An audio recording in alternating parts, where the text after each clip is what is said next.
सतनाम जोहार, सत श्री अकाल, वाहेगुरु जी का खालसा, वाहेगुरु जी के फतेह। वॉइस ऑफ मानवता चैनल देख रहे सभी दर्शकों का बहुत बहुत स्वागत है। मैं हूं जगदीश सिंह सतनामी। आज हम छत्तीसगढ़ की राजधानी राजेंद्र नगर सतनाम भवन में हैं और यहाँ पर हमारे समाज के कर्ता धर्ता गुरु घासीदास साहित्य अकादमी संस्कृति के अध्यक्ष और महासचिव और हमारे समाज के वरिष्ठ अधिकारी रहे बंसीलाल कुरे साहब और डॉक्टर जी.आर. सोनी साहब और के.पी. खांडे साहब हमारे साथ आज उपस्थित हैं। उनसे हम उनके विभिन्न सामाजिक कार्यों को लेकर चर्चा करेंगे बारी बारी से। और उन्होंने डॉक्टर जी.आर. सोनी साहब ने जो छत्तीसगढ़ में एक ऐतिहासिक फिल्म निर्माण का काम किया है उस पर भी हम बात करेंगे। और समय समय पर विभिन्न देशों में, विभिन्न राज्यों में अपनी दौरा करके समाज को एक नई दिशा, नई इबारत लिखने में उन्होंने ऐतिहासिक काम किया है। आज हमारे इस चैनल में खास मेहमान हैं, उनका हम बहुत बहुत स्वागत करते हैं। और स्वागत करने के साथ साथ उनका हम अभिनंदन करते हैं इस चैनल के माध्यम से। और देश और दुनिया में देख रहे तमाम दर्शकों से हम चाहेंगे कि हमारे इस विशेष लाइव डिबेट को देखे सुने और अपनी प्रतिक्रिया भी देंगे। तो मैं इस चर्चा को आगे बढ़ाते हुए सबसे पहले सोनी साहब का स्वागत करता हूं। सतनाम सर। सतनाम। सर, मैं आपसे चाहता हूं कि जो फिल्म सिटी को लेकर आप एक अथक प्रयास कर रहे हैं और उस पर आप विस्तार से बताने की कोशिश करें। धन्यवाद आपको जगदीश कुरे जी। संत गुरु घासीदास जी के जो जीवन दर्शन है 7 उपदेश और 42 सन्मित आधारित सतगुरु सतनाम फिल्म का निर्माण पूरा हो चुका है और उसको सेंसर बोर्ड में भेजे हैं पास करने के लिए। आजकल एनिमल परमिशन बहुत कठिनाई से मिलती है, तो एनिमल परमिशन के लिए भी प्रयासरत हैं। जैसे ही यानी हाथी घोड़े का उपयोग हुआ है, बकरी और पक्षियों का जो उपयोग हुआ है उसका परमिशन के कारण रुका हुआ है फिल्म। हम जल्दी ही सेंसर बोर्ड से पास करा के उसको सिनेमा के पर्दे में लाएंगे। गुरु घासीदास जी का जो जीवन दर्शन उपदेश है सभी मानवों के लिए ये हितकारी है। और मैं सोचता हूँ कि जो संत गुरु घासीदास जी ने जो उपदेश दिए हैं, संदेश दिए हैं, वो सभी मानव समाज के लिए हैं। हम चाहेंगे संत गुरु घासीदास जी को जीवन दर्शन है पूरे विश्व में फैले और करोड़ों लाखों लोग यानी उनको देखें, उनके जीवन जो अपनाएं, जो संदेश दिए हैं उनको अपनाएं। जैसे गुरु घासीदास जी का जो जीवन संदेश है वो एक आदर्श जीवन जीने की कला है। गुरु जी ने सभी प्रकार के धूम्रपान, शराब, नशाबंदी, मांसाहार पर प्रतिबंध लगाए थे। एक आदर्श जीवन जीने की यानी जो बताएं संदेश, उसको सभी लोगों को अपने जीवन में उतारना चाहिए। तभी यानी एक अच्छे नागरिक बन सकते हैं, एक आदर्श जीवन जी सकते हैं। और जो गुरु जी ने दिया है आध्यात्मिक, धार्मिक, राजनीतिक, आर्थिक दृष्टि से बहुत ही अच्छा संदेश है। मैं सोचता हूँ गुरु घासीदास जी ने जो काम किया है और पूरे विश्व के किसी संत ने नहीं किया है। मैं उदाहरण देना चाहता हूँ। गुरु घासीदास जी और उनके राजा गुरु बालक दास जी हैं, अमरदास जी हैं, उनने यहाँ पर जो भूमिहीन किसान थे, जिसके पास खाने पीने के लिए नहीं थे, रहने के लिए निवास नहीं थे, तो उसमें आंदोलन चला करके यहाँ पर करीब यानी छत्तीसगढ़ में 600 करीब जमींदार बनाए, भूमि पट्टे दिए हैं और कोई भी यानी ऐसे सतनामी नहीं जिसकी ज़मीन ना हो। इस प्रकार से भूमि आंदोलन, सतनाम आंदोलन तो ठीक है, भूमि आंदोलन चला करके भूमिहीनों को जो भूमि पर नहीं, जो गुरु घासीदास जी पहले जो था वो किसी को संपत्ति रखने का अधिकार नहीं था, तो उस संपत्ति का अधिकार, रहने के लिए अच्छे से आवास, ये सारी सुविधाएं अपने गुरु घासीदास जी ने उपलब्ध कराया है। गुरु बालक दास जी ने, अमरदास जी ने, इनके ही कृपा से सब आज हम लोग यहाँ पर फल फूल रहे हैं। मैं सोचता हूँ कि सतनामी समाज एक बहुत ही अच्छा शिक्षित वर्ग है, आर्थिक रूप से संपन्न है और मैं सोचता हूँ किसी दूसरे समाज में नहीं है। हम तो देखे हैं पूरे भारतवर्ष में घूम घूम करके, विश्व में घूम करके, हम तो जो अनुसूचित जाति के लोग हैं उनके पास रहने के लिए, खाने पीने के लिए कोई भी यानी संपत्ति नहीं रख पाते थे, परंतु हमारे छत्तीसगढ़ में सबसे अलग हट करके हैं। जो ब्राह्मण बनिया ठाकुर हैं सब हमारे जो गोटिया थे, जमींदार थे, उनके यहाँ काम करते थे। इस प्रकार से यहाँ पर तो छुआछूत की जो भावना थी जरूर, परंतु वो सब समाप्त हो गया है। लोग बाग यानी गुरु घासीदास जी को सोचते हैं कि ये नीच वर्ग का है, इधर वर्ग का है, हीन वर्ग है, कमजोर वर्ग का है, ऐसा सोचते गलत है। गुरु घासीदास जी के जो पूर्वज थे जाट समाज से थे और अच्छे यानी परिवार से थे, और यहाँ पर आकर के जो हारे हुए सैनिक से कोई भी काम लेते हैं, अच्छा काम कराते हैं, उसी प्रकार से यहाँ पर जो वहाँ से नान और तो उनसे भी यानी ऐसी व्यवहार किए थे, इसीलिए है। बाकी तो बहुत ही अच्छे उच्च समाज के हैं।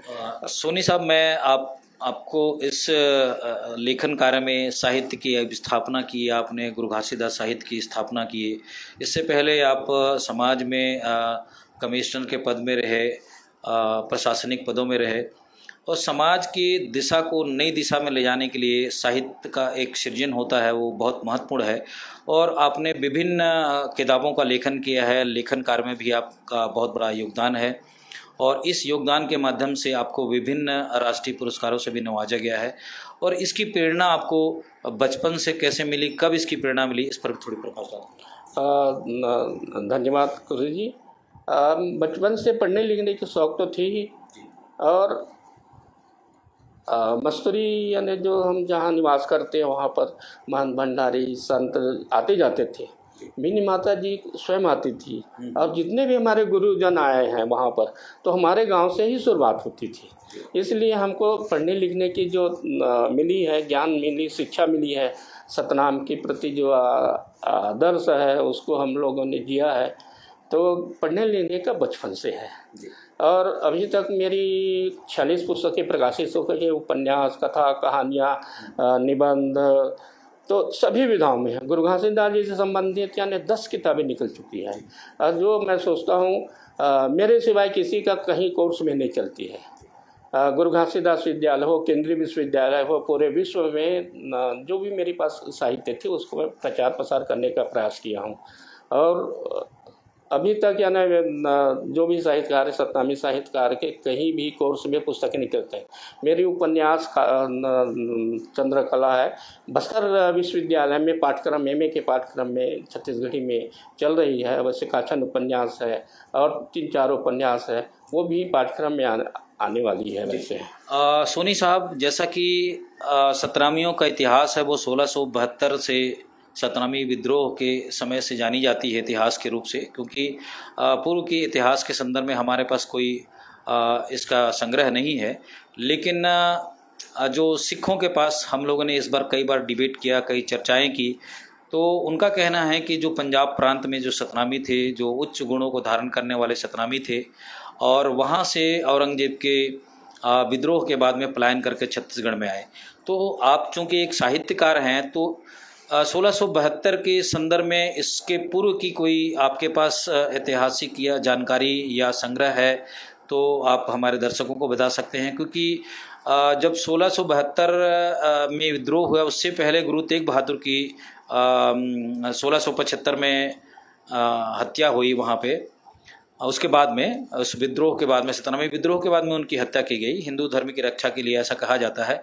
लेकिन उस समय जो 2 सतीदास मतीदास जो जिनकी हत्या की गई गुरु जी के सामने, उनको मारा गया, तो बताया जाता है कि वो भी वहाँ के सतनामी थे।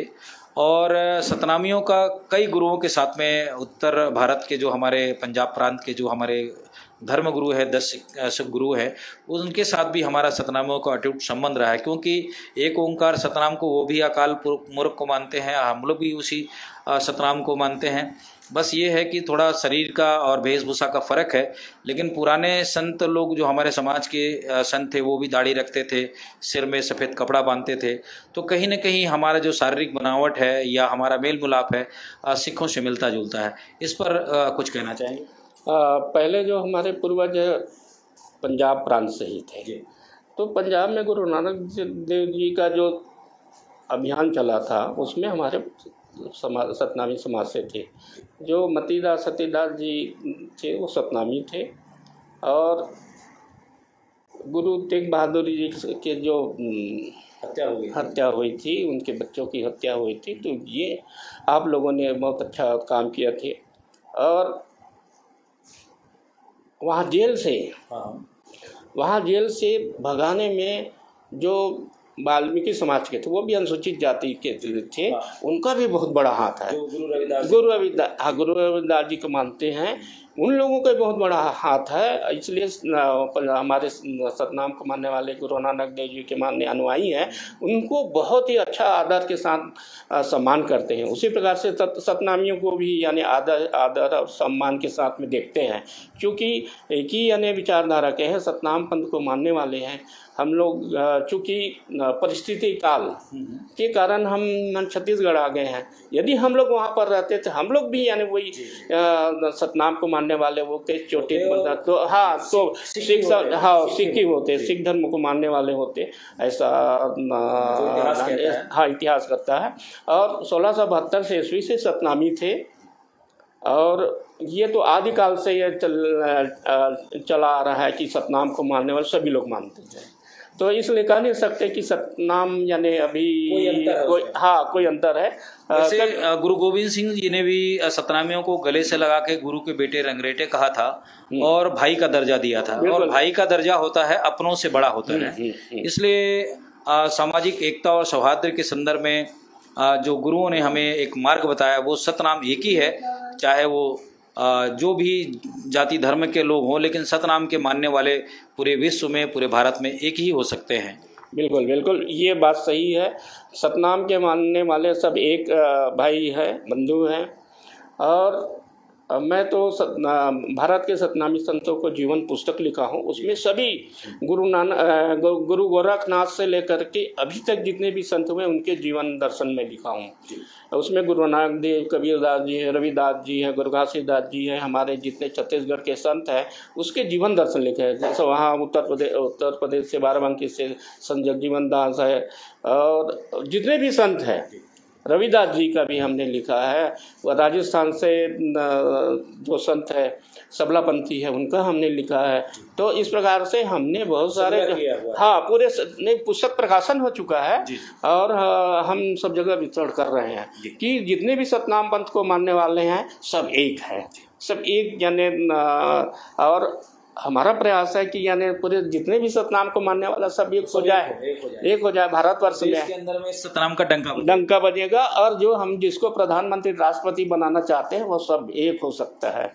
ये एकीकरण का संदेश है कि सब एक हो, भाई विश्व बंधुत्व की भावना जागृत हो, और सब मानव मन के एक समान का जो संदेश है गुरु घासीदास जी का, और ये सफलीकरण हो। सर, मैं आखिरी सवाल और आपसे करना चाहूँगा, क्योंकि समाज के अंदर में जो सतनाम धर्म का जो सेंसेक्स हुआ था, जनगणना हुआ था वो 1881 में, और वो किसी कारणों से वो विलुप्त हो गया, और इसकी मांग समाज में फिर से उठ रही है। अभी अभी सम्मेलन भी हुआ है, 12 राज्य के सतनामी समाज के लोग रायपुर में आए थे। तो जो सतनाम धर्म का परिपालन है जो पूर्व में था, वो तो हमारा सतनाम धर्म है ही है, लेकिन इस पर्पस में जो सामाजिक मांगे उठ रही है, इस पर आपका क्या कहना है? 1881 जनगणना का मैं ही सब जगह वो डाटा निकाल करके सब जगह मैं प्रेषित किया हूँ। हालांकि हम लोग नहीं उसमें आमंत्रित नहीं थे। यदि सतनाम धर्म का यदि लिखते हैं तो 1950 से पहले ये 1881 वाले सतनाम धर्म चलता था। गुरु जब संविधान का निर्माण हो रहा था उसमें गुरु अगमदास जी थे, रेशमलाल जांगड़े जी थे, और डॉक्टर अम्बेडकर साहब थे। इन लोगों ने सोचा कि भाई सतनामियों को किस प्रकार से लाभ दिलाया जाए आरक्षण का। तो इसलिए गुरु अगमदास जी ने जितने भी सतनामी समाज के जनगणना के अनुसार उनको मालूम था सतनाम धर्म है, परंतु गुरु जी ने उसमें हिंदू धर्म में जोड़वा दिए। हाँ, अम्बेडकर साहब के साथ में। तो अब जैसे ही यानी हिंदू धर्म आया तो आरक्षण का लाभ मिलने लगा। हमारा धर्म सतनाम धर्म ही था मूल रूप से सतनाम धर्म था। उसको बाद में इसको बदला गया है संविधान बनने के बाद। संविधान में स्थान देने के कारण ही यानी बदला गया है। वो पुनः मांग कर रहे हैं, तो इसमें बहुत लंबा समय लगेगा। जिस प्रकार से लड़ाई लड़ना चाहिए, जिस प्रकार से यहाँ पर सम्मेलन हुआ है वो गलत हुआ है कि सबको लेके साथ चलना चाहिए था। अब ये लोग साथ नहीं, एकला चलो का है। उनके पास क्या चीज़ है पहले बताइए कि जो राष्ट्रपति तक जा सकते हैं, प्रधानमंत्री तक जा सकते हैं। ऐसे कोई यानी व्यक्तित्व नहीं है जो जा करके अपनी बात रख सकते। तो कहाँ से मिलेगा सतनाम धर्म? वो प्रशासनिक प्रक्रिया भी है। हाँ। राज्यसभा, लोकसभा और राष्ट्रपति की मुहर भी लगेगी इसमें। जी बिल्कुल बिल्कुल। और सतनाम धर्म तो ग्रंथ चाहिए उसके लिए। ग्रंथ की स्थापना किसने किया है? भले जितने लोग वहाँ पर काम कर रहे थे कोई नहीं किसी के पास है, तो हमारे पास में है जो सतनाम धर्म को मान्यता दिलाने के जो काम आएगा। जो जितने भी ग्रंथ हमारे 10 है वो सब यानी यूनिवर्सिटियों में चलता है ना। तो हम यानी हम लोगों को पूछा नहीं गया या किसी को नहीं पूछा गया। हमारे राजनीतिक नेताओं को भी यानी जितने हमारे साथी लोग हैं वो ये गलत हुआ है। ये सबको मिल कर लड़ना चाहिए। कोई भी लड़ाई यानी सामाजिक एकता हाँ बनी रहे। सब मिलजुल करके जब लड़ेंगे तब यानी मिल सकता है। इसमें लंबी प्रक्रिया चलती है। और जो आप बताए हैं सभी इस मांग की आप समर्थन करते हैं? हाँ समर्थन करते हैं हम। तो हमने पहले भी कहा था कि हम सतनाम धर्म का समर्थन करते हैं, परंतु अभी जो सुविधाएं मिल रही आरक्षण के तहत में वो सारी बंद हो जाएगी।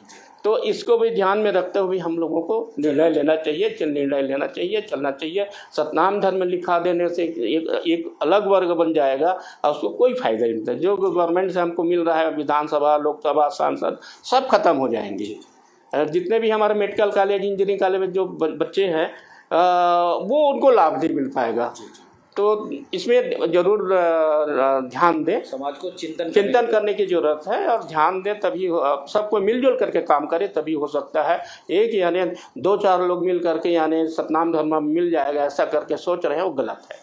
बहुत शुक्रिया डॉक्टर सोनी साहब, आप विस्तार से इस संदर्भ में आपने हमारे साथ चर्चा की है। हमारे एक और मेहमान हैं जो पूर्व में डिप्टी कलेक्टर रहे हैं, KP खांडे साहब। उनका हम बहुत बहुत स्वागत करते हैं और दलित साहित्य अकादमी के माध्यम से हमारे समाज को नई दिशा, गुरु घासीदास साहित्य अकादमी के अध्यक्ष हैं, प्रदेश के अध्यक्ष हैं। उनसे भी हम बात करने की कोशिश करेंगे कि समाज के अंदर में जो न्यू जनरेशन है, आने वाले आगामी पीढ़ी है, उसको किस दिशा में ले जाने की सोच रखते हैं और क्या क्या योजनाएं चल रही है। मैं खांडे साहब का स्वागत करता हूं। बहुत बहुत स्वागत है खांडे साहब।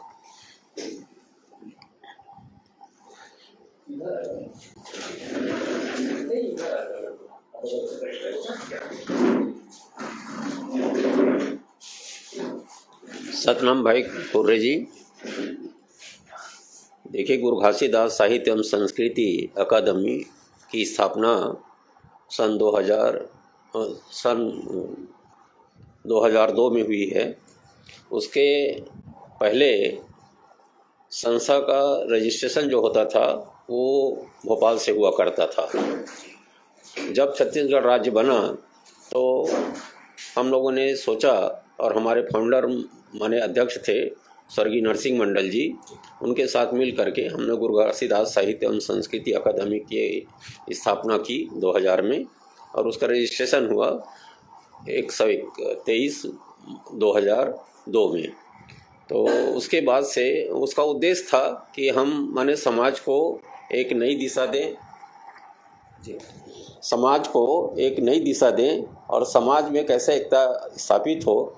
गुरु घासीदास जी के जो सिद्धांत हैं उसको जन जन तक कैसे पहुंचाएं, और साथ ही साथ समाज में जो शैक्षणिक विकास है, सामाजिक विकास है, सामाजिक संगठन है, राजनीतिक दृष्टिकोण से हम कैसे मजबूत हो सकते हैं, आर्थिक दृष्टिकोण से कैसे मजबूत हो सकते हैं, इन सभी दिशों में समाज का सर्वांगीण विकास कैसे होगा, इस दिशा को लेकर के, इन्हीं उद्देश्यों को लेकर के हम लोग 2000 से लगातार काम करते आ रहे हैं।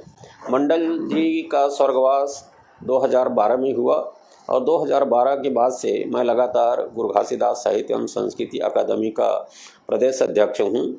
और हमारा प्रयास होता है कि हमारे गुरु घासीदास जी के जो संदेश हैं और जितने भी हमारे महापुरुष हैं, जिन लोगों का समाज संगठन में और विकास में जिनका योगदान रहा है, उनकी जयंती और पुण्यतिथि दोनों को मनाएं, ताकि उनके व्यक्तित्व के बारे में, उनके कृतित्व के बारे में हम अपने समाज के लोगों को, दूसरे समाज के लोगों को समझा सकें और उनके आदर्शों पर चलने की प्रेरणा प्राप्त हो सके।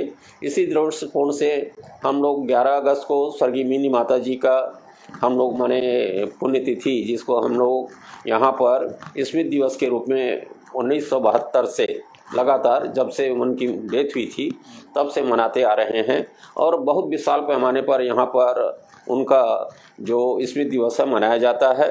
और आज पहले तो रायपुर से शुरू हुआ था और आज ये जो है पूरा छत्तीसगढ़ में गांव-गांव में, शहर-शहर में उनका स्मृति दिवस मनाया जाता है। उसके बाद गुरु घासीदास जी की जो जयंती है 18 दिसंबर को, उसके पूर्व हम लोग हर साल 16 दिसंबर को एक विशाल शोभा यात्रा का आयोजन करते थे। उसके लिए हम स्वर्गीय नरसिंह मंडल जी को धन्यवाद देना चाहेंगे। और उनकी ही प्रेरणा से, उनके अथक प्रयास से ही शोभा यात्रा का आयोजन हुआ था। शुरू में भले ही छोटे रूप में था, लेकिन आज जो शोभा यात्रा है वो विशाल रूप धारण कर चुका है। और करीब राजधानी में रायपुर में 50,000 लोग प्रतिवर्ष 16 दिसंबर को इकट्ठे होते हैं। और पूरे शहर में भ्रमण करते हुए हम लोगों का प्रयास रहता है कि सतनामी समाज के लोग संगठित हों, उनके आदर्शों पर चलने की प्रेरणा प्राप्त करें, दूसरे समाज के लोगों को भी हम बता सकें कि गुरु घासीदास जी कौन थे, उनका उपदेश क्या था और मानवता के लिए उन्होंने क्या संदेश दिया। जैसे कि उनका प्रमुख उद्देश्य था मानव एक समान, जिसको हमारे कई जो महापुरुष हैं या आज के जो नेता हैं, वो विदेशों में भी जा करके इस बात को दोहराते रहते हैं कि ये छत्तीसगढ़ राज्य है जहाँ पर विश्व को संदेश देने का काम करता है, मानव एक समाज का। तो इस प्रकार से उसके बाद हम लोग 17 दिसंबर को यहाँ पर राष्ट्रीय स्तर पर संगोष्ठी का आयोजन करते हैं। और राष्ट्रीय स्तर पर संगोष्ठी में सभी प्रकार के जो विद्वान हैं, हमारे देश के बाहर के लोग भी और जितने भी जो गुरु घासीदास के साहित्य से, उनकी जीवनी से जो प्रभावित है, वो लोग आते हैं और आकर के अपना विचार व्यक्त करते हैं। और इस प्रकार से कार्यक्रम हमारा साथ ही साथ महिलाओं को भी संगठित करने के लिए 17 तारीख को ही उनका एक बड़ा भव्य कार्यक्रम होता है, बच्चों का कार्यक्रम होता है और ये हर साल अनवरत रूप से चल रहा है। 18 दिसंबर को यहाँ पर गुरु घासीदास जी के संबंध में हम लोग एक विशाल आयोजन करते हैं। और विशाल आयोजन में कई जो विद्वान हैं हमारे, चाहे उत्तर प्रदेश के हों, चाहे बिहार के हों, चाहे उड़ीसा के हों, चाहे जहाँ भी हमारे सतनामी समाज के भाई लोग हैं, उन सभी लोगों को यहाँ पर आमंत्रित करते हैं, उनका स्वागत करते हैं। और गुरु घासीदास जी के जो अमर संदेश हैं, जो 7 संदेश हैं, उनके संबंध में विस्तृत यहाँ पर चर्चा होती है। और चर्चा करके अपने लोगों को हम लोग बताने की कोशिश करते हैं कि हम लोगों को संकल्प लेकर के और ये जो गुरु घासीदास जी का जो अमर संदेश है, उसके अनुसार उसको आचरण में लाएं और ला करके उसके अनुसार काम करें, तो जिससे कि उनकी आर्थिक तरक्की हो सकती है, शैक्षणिक उन्नति हो सकती है, सामाजिक स्तर ऊंचा हो सकता है। ये हमारा प्रयास रहता है। साथ ही साथ जितने महापुरुष होते हैं, उनके संबंध में हम लोग विभिन्न क्षेत्रों में जो काम करने वाले लोग हैं, उनको पुरस्कृत करते हैं। जैसे गुरु घासीदास जी का जो अच्छे धार्मिक प्रचार के लिए, उनके संदेशों को प्रचार करने के लिए जिन व्यक्ति का उत्कृष्ट योगदान होता है, उसको पुरस्कृत करते हैं। गुरु बालक दास जी ने समाज को इतना संगठित किया, आज उनकी देन है कि सतनामी समाज जो संगठित है वो गुरु बालक दास जी की देन है। उन्होंने ग्रामीण स्तर से लेकर के पूरे राज्य स्तर तक कोटवार की व्यवस्था किया, छड़ीदार की व्यवस्था किया, भंडारी प्रथा को चालू किया, उसके बाद महंत, राजमहंत, और इस प्रकार से सतनाम आंदोलन चलाया और पूरे समाज को संगठित किया। और इस प्रकार से तो उसके लिए संगठन के क्षेत्र में भी हम लोग करते हैं।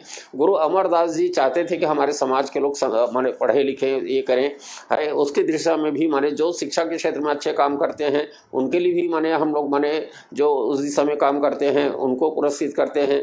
स्वर्गीय मिनी माता जी के नाम से लोगों को, जो महिलाएं हैं जिनका समाज को संगठित करने, महिलाओं को उनका योगदान है, उसको भी सम्मानित करते हैं। इसी प्रकार से जिन जिन महापुरुषों का समाज को संगठित करने, जैसे राजमहंत नैनदास जी महिलांग है, उन्होंने भले ही एक छोटे पद पर थे, कोटवार थे, लेकिन उन्होंने जो अंग्रेजों का जो बूचड़ खाना जो करमंडी ढाबाडी में चल रहा था बलौदा बाजार के पास, उसको बंद करवाया उन्होंने मदन ठेठवार के साथ। आज के डेट में देखा जाए तो गौ सेवक बहुत सारे संगठन बन चुके हैं, लेकिन इसको बूचड़ खाने को बंद कराने में सतनामियों का बहुत बड़ा योगदान है। सतनामियों का ही योगदान है, जिसके कारण से आज मने कम से कम गौ की पूजा होती है, और मने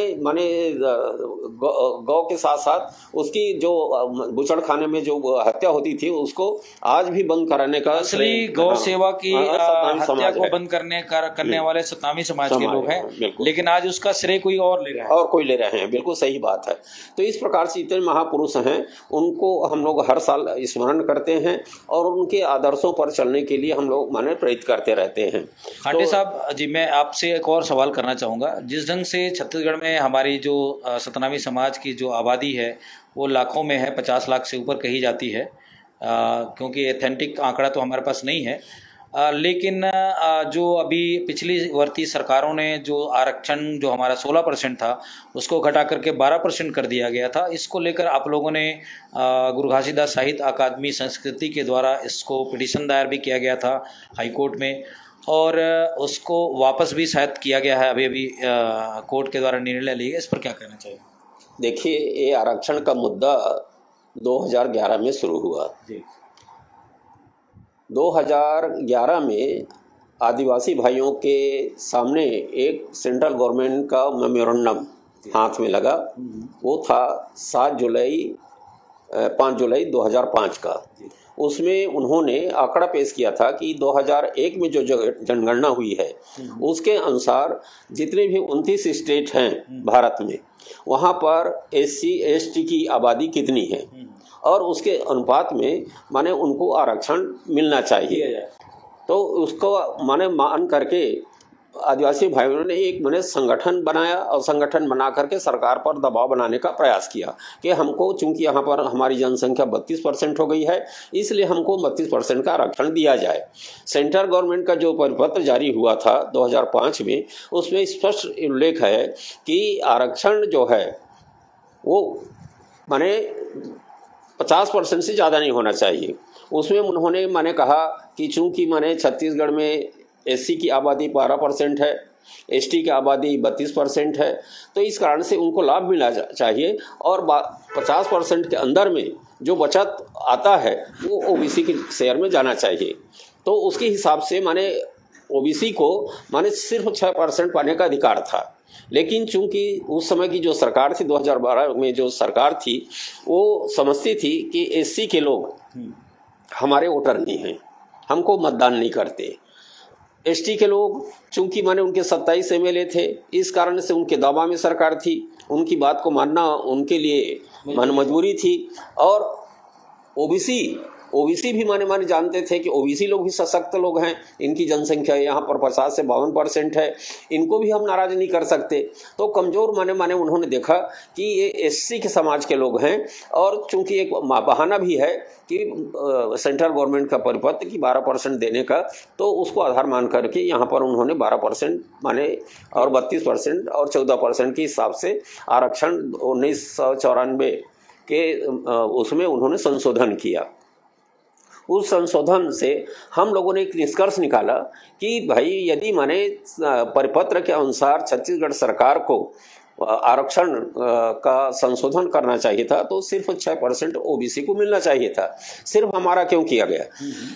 यदि 14% हुआ है तो इस प्रकार से आरक्षण की जो सीमा है 58% हो जाती है। 58% मतलब जो परिपत्र में जो माने जो सीलिंग था, गाइडलाइन था, 50% से ऊपर हो जाता है। तो हमारा माने हमने मांग किया कि भाई जब 50% से ऊपर 58% आप कर दिए हैं और 2001 की जनगणना को आधार मान के कर रहे हैं, जबकि 2011 की जनगणना की रिपोर्ट 2 महीने में आने वाली है, तो हमने कहा कि आप वेट कर लीजिए, 2 महीना मार्च में जनगणना की रिपोर्ट आने वाली है 2012 में, उसके हिसाब से जो माने हमारा प्रतिशत आएगा, जो हमारी आबादी के अनुसार से जो होगा उसके हिसाब से आप संशोधन कर लीजिए। लेकिन सरकार जो है वो माने एक प्रकार से कहना चाहिए कि माने एससी वर्ग से माने वो माने कहना चाहिए कि दुराभाव रखती थी और उसके कारण से उन्होंने हमारी बात को नहीं सुना। हम लोग माननीय प्रधानमंत्री, राज्यपाल, मुख्यमंत्री सभी से निवेदन किया कि इस पर विचार किया जाए और विचार करने के बाद ही उसको लागू किया जाए। लेकिन सरकार ने 18 जनवरी 2012 को एक नोटिफिकेशन जारी किया, राजपत्र में प्रकाशित किया गया कि आज से अब आरक्षण का जो प्रतिशत होगा, एससी को 12%, एसटी को 32% और ओबीसी को 14%। उसके बाद उन्होंने शैक्षणिक संस्था, व्यावसायिक संस्था के लिए भी आरक्षण के लिए एक फार्मूला तैयार किया और उसको भी राजपत्र में 30 मार्च 2012 को प्रकाशित किया। उसके अनुसार भी हमारे शिक्षा के क्षेत्र में आपके मेडिकल कॉलेज, इंजीनियरिंग कॉलेज या जो भी व्यावसायिक पाठ्यक्रम है, वहाँ पर भी उन्होंने 12 और 32 और 14 का फार्मूला को लागू करने का सभी विभाग प्रमुखों को आदेश जारी किया और उसके आधार पर यहाँ पर आरक्षण शुरू हो गया। हम तुरंत उसका प्रतिवाद करने के लिए सुप्रीम कोर्ट गए, सुप्रीम कोर्ट से लायर ला करके यहाँ पर हम लोगों ने छत्तीसगढ़ उच्च न्यायालय में मामला दर्ज करवाया 591/12 और उसके आधार पर हम लोगों की आरक्षण की लड़ाई चलती रही। उस समय जो पहली सुनवाई हुई उसमें जो उस समय के जस्टिस थे सतीश अग्निहोत्री जी, उन्होंने साफ शब्दों में यही कहा कि भाई ये गलत हुआ है, जो छत्तीसगढ़ सरकार द्वारा संशोधन लाया गया है वो 58% से ज़्यादा है। और दूसरी बात उन्होंने और एक बात कही कि आप ओवरऑल छत्तीसगढ़ में 32% आदिवासियों को आरक्षण नहीं दे सकते। नॉन ट्राइबल जो ट्राइबल एरिया है वहाँ तो आप 32% दे दे, कोई दिक्कत नहीं है, लेकिन नॉन ट्राइबल एरिया या पूरे संपूर्ण छत्तीसगढ़ में ये फार्मूला लागू नहीं किया जा सकता। उन्होंने स्टे कर दिया। उसके बाद फिर सरकार ने बड़े बड़े वकीलों को वहाँ से दिल्ली से बुलवा करके, और चूंकि जज हमेशा बदलते रहते हैं रोटेशन में, तो दूसरा एक जज आए और जज साहब ने कहा कि भाई देखिए अभी स्टे का पालन करते हैं तो किसी का भला नहीं होगा। सब नियुक्तियां हैं, पदोन्नति है, आपका शैक्षणिक है, व्यावसायिक क्षेत्र है, सभी जगह प्रभाव पड़ेगा। इसलिए उन्होंने कहा कि अभी इसी फार्मूला को जो गवर्नमेंट ने संशोधन किया है उसके अनुसार चला जाए और जब अंतिम निर्णय होगा, अंतिम निर्णय में उसके हिसाब से वो संशोधन कर दिया जाएगा। वो अभी वापस हो गया है। तो अब क्या है कि अब उसका निर्णय 19 सितंबर 2022 को आया और 19 सितंबर 2022 के आधार पर उन्होंने यही कहा कि छत्तीसगढ़ सरकार ने जो 58% का आरक्षण का ये दिया है वो बिल्कुल असंवैधानिक है, अल्ट्रा वायरस है और इस कारण से ये निरस्त किया जाता है। और उसके आधार पर अब यहाँ पर आरक्षण की जो व्यवस्था है 16% एससी को, 20% अनुसूचित जनजाति को और 14% अन्य पिछड़े वर्गों को देने का स्पष्ट निर्देश माननीय उच्च न्यायालय द्वारा दिया गया है। और उसका पालन के लिए भी सामान्य प्रशासन के द्वारा सभी विभाग प्रमुखों को पत्र भेजा गया है कि ये जो माननीय उच्च न्यायालय का आदेश है उसके अनुसार आप लोग कार्यवाही करें। और इस प्रकार की कार्यवाही जारी हो चुकी है। और ये उसके बाद हम लोगों ने सोचा कि शायद और तरह तरह की बातें आई। बीजेपी वाले ने कांग्रेस को दोषारोपण किया कि इन लोगों ने बड़े वकील नहीं लगाया, जिसके कारण से ये हमारा जो एक्ट है वो अभी कोर्ट के द्वारा 16% वापस किया गया, 16% वापस किया गया है। सरकार चाहती है इसमें दलित साहित्य अकादमी का गुरु घासीदास साहित्य एवं संस्कृत अकादमी ही प्रमुख रहा है कि नहीं। कोर्ट कचहरी की लड़ाई में सबसे बड़ा माने योगदान गुरु घासीदास साहित्य एवं संस्कृति अकादमी का है।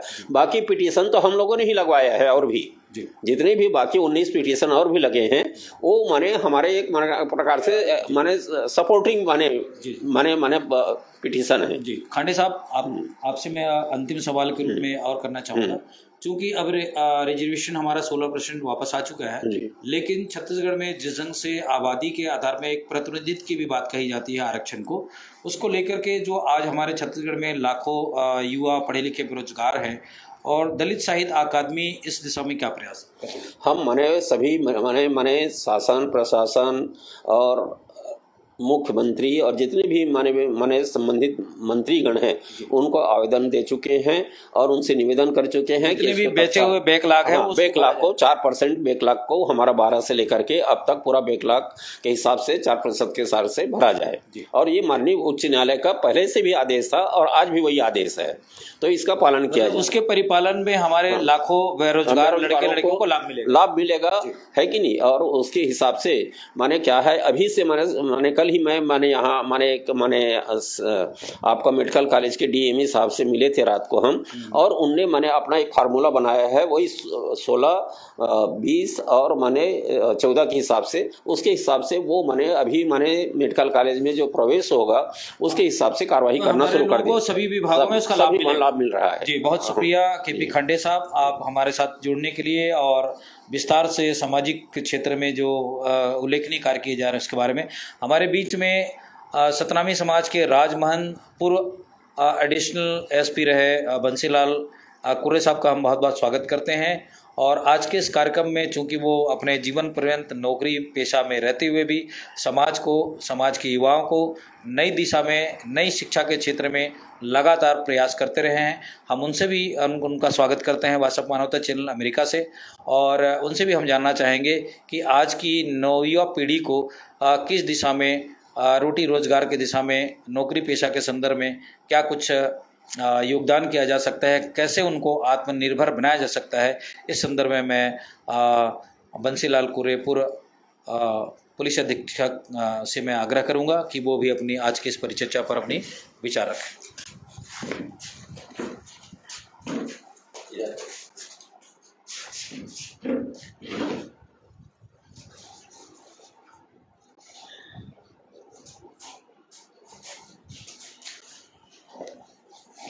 बहुत बहुत स्वागत है कुर्रे भैया जी आपका वॉइस ऑफ मानवता चैनल में अमेरिका से। ये लाइव प्रोग्राम चल रहा है। मैं आपके जीवन पर्यंत आपने जो संघर्ष किया है नौकरी पेशा में रहते हुए भी, इस पर मैं चाहूँगा कि आप एक राजमंद भी हैं समाज में, इस पर अपने विस्तार से हमारे दर्शकों को बताएं। जगदीश भाई बहुत बहुत धन्यवाद। आपको भी हम बहुत दिनों से देख रहे हैं कि आप जगह जगह जा कर के समाज के उत्थान के लिए, समाज के एक चिंतन के लिए बहुत उत्साहित हैं और हम लोगों को जागृत कर रहे हैं।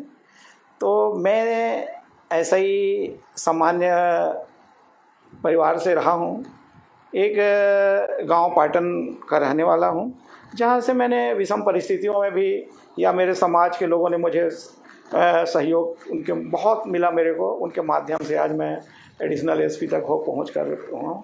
और ख़ासकर मैं जब रायपुर में आया तो आदरणीय खांडे जी से मैं बहुत प्रभावित हुआ, उन्हें सामाजिक काम में उन्होंने मुझे लगाया। सोनी जी ने भी, उन्होंने मुझे इस कार्य में साथ में बुलाकर हर आयोजन में नरसिंह भाई के साथ काम ही किया। मिनी माता जी के साथ में तो मुझे कम काम करने का अवसर मिला, बचपन में जाता था, मगर हाँ करुणा माता जी के साथ में मैं बहुत काम किया हूँ सामाजिक क्षेत्र में। तो मैं ज़्यादा करके कोई वार्ता नहीं कहता हूँ, मगर गीत और संगीत के माध्यम से, मैं पुलिस विभाग भी रहा हूँ और गीत और संगीत के माध्यम से मैं समाज को अपनी सोच विचारधारा कैसे उनको जगाना है, कैसे ये करना है, अपने गीत और संगीत के माध्यम से मैं देता रहा हूँ अगर चाहें। और मैं लिखता भी कम हूँ। पत्रिका ये सतनाम संदेश पत्रिका है, सतनाम संदेश पत्रिका में भी कुछ छपते रहते हैं। तो अगर आप कहें तो इसमें से मैं कुछ कविता में से मैं आपको एक करता हूँ।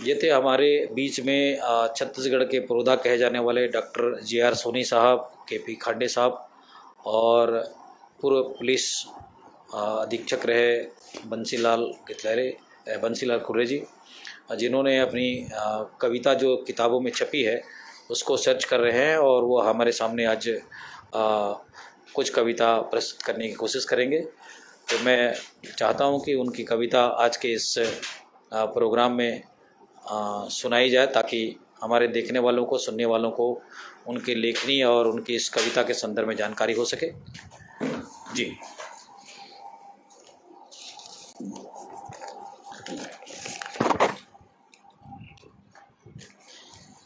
एक